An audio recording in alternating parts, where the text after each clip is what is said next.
Avengers doomsday లాంటి పెద్ద event రాబోతుంది కాబట్టి, ఆ ఈవెంట్‌ని సెటప్ చేయడం కోసం ఇప్పటి నుంచి మార్వెల్‌కి సంబంధించిన ప్రతి పోస్ట్ క్రెడిట్ కూడా చాలా ఇంట్రెస్టింగ్‌గా ఉంటుంది. చాలా ఇంపార్టెంట్ కూడా. అవెంజర్స్ డూమ్స్‌డే అర్థం కావాలి అంటే. సో, ఇప్పుడొచ్చిన 'థండర్ బోల్ట్స్' మూవీకి సంబంధించిన పోస్ట్ క్రెడిట్‌లో కూడా చాలామంది ఆ పోస్ట్ క్రెడిట్ 'ఫాంటాస్టిక్ ఫోర్' మూవీకి కనెక్ట్ అవుతుంది అనుకుంటున్నారు. కానీ కాదు. అది అవెంజర్స్ డూమ్స్‌డేకి సంబంధించింది. అవెంజర్స్ డూమ్స్‌డేకి ఆ పోస్ట్ క్రెడిట్ సీన్ ఎలా కనెక్ట్ అవుతుంది? అసలు ఏం జరుగుతుంది? 'ఫాంటాస్టిక్ ఫోర్' టీమ్ ఎట్ 616కే ఎందుకొచ్చారు? ఇంతకీ 'థండర్ బోల్ట్స్' మూవీ పోస్ట్ క్రెడిట్‌లో ఏం చూపించారు? ఫ్యూచర్‌లో ఏం జరగబోతుంది అనేది క్లారిటీగా 'Thunderbolts' movie post credit సీన్‌ని క్లారిటీగా బ్రేక్ డౌన్ చేస్తాను. మూవీ ఎండింగ్‌లోని 'థండర్ బోల్ట్స్' టీమ్ మొత్తాన్ని కూడా ది న్యూ అవెంజర్స్ అని అనౌన్స్ చేస్తారు. అవెంజర్స్ టవర్‌లోని ఉంటూ న్యూ ఇయర్‌ని మేమే అవెంజర్స్ అన్నట్టు సిటీ మొత్తాన్ని కూడా సేవ్ చేస్తూ ఉంటారు. కానీ 'కెప్టెన్ అమెరికా 4లో' లీడర్ ఫ్యూచర్‌లో పెద్ద ప్రమాదం రాబోతుంది అని చెప్పి హింట్ ఇస్తాడు కదా! సో, దానివల్ల కెప్టెన్ కూడా ఇంకొక వైపు అవెంజర్స్‌ని మళ్ళీ ఫార్మ్ చేయాలి అని అనుకుంటాడు. ఆ టైంలోనే ఈ 'థండర్ బోల్ట్స్' ఏమో మేమే న్యూ అవెంజర్స్ అని చెప్పి ఆ పేరు యూజ్ చేస్తూ ఉంటారు. కానీ శామ్‌కి అది నచ్చదు. ఎందుకంటే ది న్యూ అవెంజర్స్ ఉన్న ప్రతి ఒక్కరు కూడా క్రిమినల్సే. ఎప్పుడో ఒకప్పుడు క్రైమ్ చేసి చాలా మందిని చంపేసినోళ్ళే. అలాగే వీళ్ళు ఎప్పుడు ఎలా ఉంటారో వాళ్ళకే తెలీదు. అలాంటి వాళ్ళు అవెంజర్స్ అయ్యి బై మిస్టేక్ కంట్రోల్ తప్పి వీళ్ళు ఏదైనా ఎదవ పనులు చేశారు అంటే అవెంజర్స్ నేమ్‌కున్న రెప్యుటేషన్ మొత్తం కూడా తప్పుద్ది. గ్రేటెస్ట్ సూపర్ హీరోస్‌కున్న నేమ్ మొత్తం కూడా పాడైపోద్ది. అందువల్లే శామ్ వీళ్ళు అవెంజర్స్‌గా సెక్కారు. ఇది వర్కౌట్ కాదు. ఏమైనా రాంగ్ అయితే రచ్చ రచ్చ అవుద్ది అని చెప్పి వీళ్ళని అవెంజర్స్ నేమ్‌ని యూజ్ చేయొద్దు అని చెప్పుండొచ్చు. అలాగే ఇంకొక వైపు రాబోయే ప్రాబ్లమ్ గురించి శామ్ కూడా ఒక టీమ్‌ని ఫార్మ్ చేస్తున్నాడు కాబట్టి న్యూ అవెంజర్స్ అనే నేమ్‌ని యూజ్ చేయొద్దు అని చెప్పినా వాళ్ళు వినకపోవడంతోటి వాళ్ళ పైన కేస్ వేస్తాడు. అవెంజర్స్ టైటిల్ పైన కాపీరైట్ రైట్స్‌ని కూడా తీసుకోవడానికి ట్రై చేస్తాడు. దీని గురించే ఈ మూవీ పోస్ట్ క్రెడిట్ లాస్ట్‌లోని ఎలీనా చెప్తూ ఉంటుంది. అన్నట్టు ఈ మూవీకి మిడ్ క్రెడిట్ కూడా ఉంది. కానీ అదొక కామెడీ సీన్. బట్ ఈ సీన్ ద్వారా న్యూ అవెంజర్స్ కూడా బాగా పాపులర్ అయ్యారు. అందువల్లే శామ్ కేసేసాడు అని చెప్పి తెలుస్తుంది. సో, ఇంక పోస్ట్ క్రెడిట్‌కొస్తే శామ్ కేసేయడం వల్ల ఆ కేస్ గురించి న్యూ అవెంజర్స్ అంతా కూడా కామెడీగా డిస్కస్ చేసుకుంటూ ఉంటారు. రెడ్ గార్డియన్ అయితే నేమ్ చేంజ్ చేసేద్దాం. న్యూ అవెంజర్స్ జీ అని పెడదామని చెప్పి పిచ్చి పిచ్చిగా మాట్లాడుకుంటూ ఉంటారు. అప్పుడే ఎర్త్ అట్మాస్ఫియర్‌లోకి ఒక స్పేస్ షిప్ వచ్చినట్టు వాళ్ళకి సిగ్నల్ ఒస్తుంది. సో, అదేంటో చూద్దామని చెప్పి రెడ్ గార్డియన్ బాబ్‌ని సెంట్రీగా మారమని అడుగుతాడు. ఎందుకంటే ఈ టీమ్‌లోని ఫ్లయింగ్ పవర్ ఉన్నది ఓన్లీ బాబ్‌కి మాత్రమే. కానీ బాబ్ తన పవర్స్‌ని కంట్రోల్ చేయలేకపోతాడు. మేబీ తను సెంట్రీగా మారితే వైడ్ రావచ్చు అని చెప్పి కంప్లీట్‌గా పవర్స్‌ని అవాయిడ్ చేస్తూ ఉంటాడు.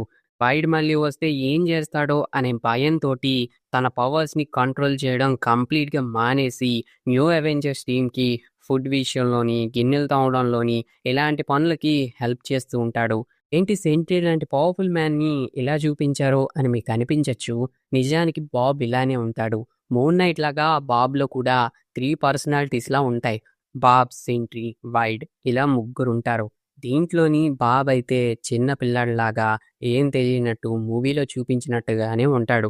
ఎక్కడ సెంట్రీగా మారితే వైడ్ వచ్చేస్తాడని చెప్పి భయపడుతూ తన పవర్స్‌ని యూజ్ చేయకుండా సేమ్ హల్క్ బ్రూస్ లాగా అందరికీ దూరంగా ఉంటూ ప్రశాంతంగా ఉండడానికి ట్రై చేస్తాడు. దాన్నే మూవీలో కూడా మనకి చూపించారు. సో, న్యూ అవెంజర్స్ టీమ్‌లోని ఎవరికీ ఫ్లయింగ్ పవర్ లేదు కాబట్టి ఇంతకీ అదేంటో చూద్దామని చెప్పి చూస్తారు. అప్పుడే వాళ్ళకి ఒక స్పేస్ షిప్ కనిపిస్తుంది. దాని మీద 'ఫాంటాస్టిక్ ఫోర్' లోగో ఉంటుంది. చాలామంది ఇది 'ఫాంటాస్టిక్ ఫోర్' మూవీకి సంబంధించి ఎక్కడి నుంచే 'ఫాంటాస్టిక్ ఫోర్' మూవీ స్టార్ట్ అవుతుంది అని అనుకుంటారు. కానీ ఇది 'ఫాంటాస్టిక్ ఫోర్' మూవీకి సంబంధించింది కాదు. 'అవెంజర్స్ డూమ్స్‌డే' మూవీకి సంబంధించింది. 'ఫాంటాస్టిక్ ఫోర్' మూవీ లాస్ట్‌లోని ఎలా అయినా 'ఫాంటాస్టిక్ ఫోర్' యూనివర్స్‌లో ఉన్న ఎర్త్ నాశనం అయిపోతుంది. గెలాక్టస్ తినేయడమో, ఇన్కార్నేషన్ జరగడమో ఏదో ఒకటి జరిగి ఆ ఎర్త్ నాశనం అయిపోతుంది. అలా ఆ ప్రాబ్లమ్ అక్కడితో క్లియర్ అవ్వకుండా మల్టీవర్స్ మొత్తాన్ని నాశనం చేసే పెద్ద ప్రాబ్లమ్‌గా మారుతుంది. మేబీ అది ఇన్కర్షన్స్ అవ్వచ్చు, డాక్టర్ డూమ్ ఎంట్రీ ఇవ్వచ్చు. ఆ ప్రాబ్లమ్ నుంచి తప్పించుకుంటూనే 'ఫాంటాస్టిక్ ఫోర్' ఎర్త్ 616లోకి వస్తారు. ఇలా యూనివర్స్ నాశనం అయిపోవచ్చు అని చెప్పి మిస్టర్ ఫెంటాస్టిక్‌కి ముందే డౌట్ కొడుతుంది. అందువల్లే మల్టివర్స్ పైన రీసెర్చ్ చేసి మల్టివర్స్‌లో ట్రావెల్ చేసే ఒక స్పేస్ షిప్‌ని కూడా క్రియేట్ చేస్తాడు. దానికి సంబంధించిన ప్లాన్‌ని 'ఫెంటాస్టిక్ ఫోర్' ట్రైలర్‌లో కూడా మనం చూడొచ్చు. అలా 'ఫెంటాస్టిక్ ఫోర్' టీమ్ వాళ్ళ యూనివర్స్ నుంచి తప్పించుకొని ఎర్త్ 616లోకి వస్తారు. ఇంతకీ వాళ్ళకి ఎలాంటి ప్రాబ్లమ్ వచ్చింది? ఎర్త్ 616కే ఎందుకొచ్చారు అనేది 'ఫెంటాస్టిక్ ఫోర్' మూవీలోని చూడాలి.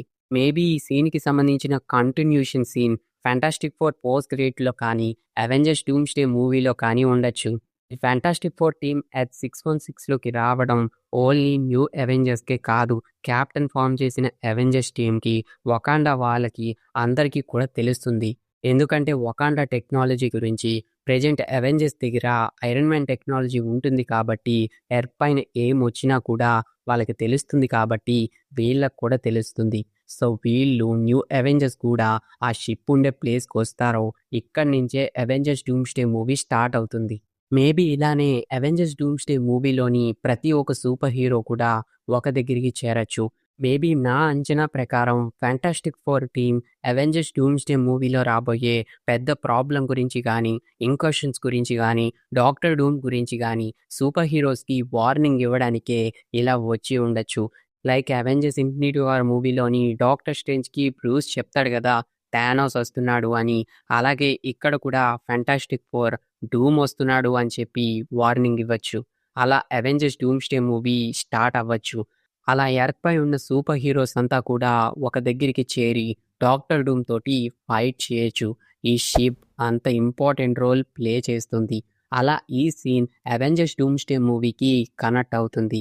ఈ మూవీలోని ఇంకా చాలా డీటెయిల్స్ ఉన్నాయి ఫ్యూచర్‌కి సంబంధించి. దాని గురించి 'Thunderbolts hidden details break down' వీడియోలోని క్లారిటీగా ఎక్స్‌ప్లెయిన్ చేస్తాను. ఆ వీడియోకి కూడా ఇప్పుడే స్క్రిప్ట్ రాస్తున్నాను. ఐ థింక్ 2 డేస్‌లో అప్‌లోడ్ చేయడానికి ట్రై చేస్తాను. దానికోసం ప్లీజ్ మా ఛానల్‌ని తప్పకుండా సబ్స్క్రైబ్ చేసుకోవడం మాత్రం అస్సలు మర్చిపోకండి. ఈ వీడియోని చాలా ఫాస్ట్‌గా ఎఫర్ట్స్ పెట్టి చేశాను. దానికోసం ఒక్క లైక్ చేయడానికి ట్రై చేయండి. అలాగే చెప్పడం మర్చిపోయాను. మూవీకి సంబంధించి మీకు ఇంకేమైనా క్వెషన్స్ ఉంటే కామెంట్ చేయండి. క్యూఎన్ఏ వీడియో కూడా తప్పకుండా చేయడానికి ట్రై చేస్తాను. సో, ఇది 'ఫెంటాస్టిక్ ఫోర్' మూవీకి సంబంధించిన పోస్ట్ క్రెడిట్ బ్రేక్ డౌన్. మీకు క్లారిటీగా అర్థమైందని అనుకుంటున్నాను.